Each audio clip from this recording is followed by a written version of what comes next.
Jajaran Res Narkoba Polresta Denpasar kembali berhasil menggagalkan upaya peredaran narkoba di wilayah Denpasar.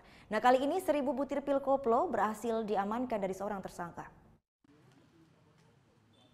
1.000 butir pil koplo ini berhasil diamankan dari tersangka Mulyadi pada 20 Agustus 2018. Tersangka ditangkap di kamar kosnya di wilayah Denpasar. Dari hasil pemeriksaan sementara, tersangka membeli ribuan pil koplo tersebut dari seorang bernama Tomlok untuk selanjutnya dijual lagi kepada teman-temannya.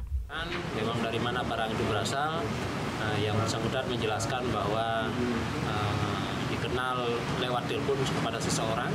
Nah, kemudian mereka bertransaksi dengan cara mentransfer uang, kemudian barang diambil di suatu tempat. Selain mengamankan tersangka Mulyadi, dalam kurun waktu 1 minggu, Polresta Denpasar juga mengamankan 4 tersangka penyalahgunaan narkoba. Dari 5 kasus tersebut, petugas berhasil mengamankan barang bukti diantaranya 1.000 butir pil koplo dan 0,81 gram sabu.